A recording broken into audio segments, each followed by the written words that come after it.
What's up, YouTube? This is a video response to Danny talking about got an 8-gallon nano cube. He was interested in knowing what keeps it running. So this tank's been running for a year and a half, and it's got a couple stabilizing factors that I think are important, so I'll share those. So the first of which is the ecology of the tank, the microfauna. Let me give you an example of what I mean by that. It's gonna be hard to catch on the camera, so give me 1 second. So this is the back corner of the tank. Got this old photosynthetic sponge growing here, and I made that as a little sanctuary for, I don't know if you guys can see that. There we go. See those little guys swarming around? Those are baby mysid shrimp. So that's a naturally occurring little crustacean that lives in tanks. It's commonly fed upon by fish. So this is kind of stuff you grow in a refugium, and that's very important in big tanks and critical in little nanocubes. So stuff like that, you let your tank grow it naturally, and helps take care of waste and stuff like that. That's why nanocubes, you want to let food particles and stuff like that get to the sand bed or be filtered out by stuff like a protein skimmer, not run mechanical filtration so much. And then pretty much what I do for the chemicals in my tank, really the only things I dose are calcium and alkalinity. I can't see because of lighting, but pretty much I got alkalinity and calcium down there. Hook that up to a 5-gallon auto top-off. Got like an auto top-off system that pumps it back in there. So I put the alkalinity in there. I calculate how many days it takes to drop 5 gallons into this tank, which is about 21 days. The tank consumes about 1 milliliter of alkalinity a day.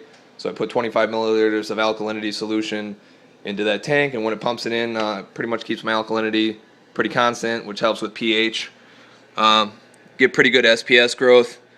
That bad boy, the green toxic oculus, he was about 1 inch long mid-April when I put him in there. He's grown into that langside cap right next to it.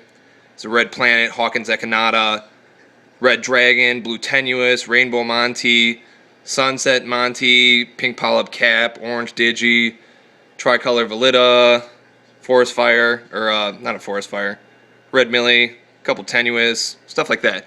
Grow like a weed, never had any problems. I just let them grow into each other. They grow so fast. Got some low light ones, lower light like Setosa. Grows pretty well as well. So calcium just dosed by hand. It's not so important.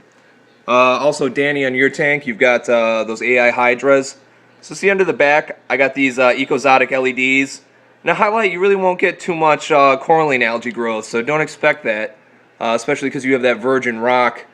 Down in the low light areas, totally encrusted in coralline algae, as you can see. Near the montes and stuff like that, there's some coralline algae, but you can tell it's more bare there, so it doesn't grow in fast in highlight. And then like under the shade of my return nozzle, you can see get a pretty decent amount of coralline algae growth there. There we go.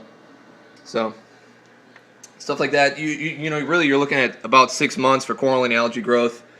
And then the other huge important thing for tanks like this is flow and gluing your corals. Learn to glue your corals. Use Corafix cyanoacrylate gel. It pretty much means super glue gel. So you got to glue everything down. If you look, none of these corals are on plugs except this coral here. That's my purple death that I picked up a while ago. But everything else, all these frags, little tort frag, clip that sucker off the base, glue it down. Acans, clip them off the base, screw them on the rock. Recordias probably come on some ugly ass square frag plug. Rip that stuff out. I just keep mine down here in case I ever need to grow frags in the future and sell them. But cut them off, get a nice pair of wire clippers, and glue everything down. It lets it grow really natural. And corals grow like trees, so they grow usually perpendicular to the output of the light. So if you move them around, it really changes the efficiency that they operate at, and it slows down their growth. So stuff like this, even if they grow into each other, the zoos, they grow into each other, just let them do their thing, and they'll be healthier for it.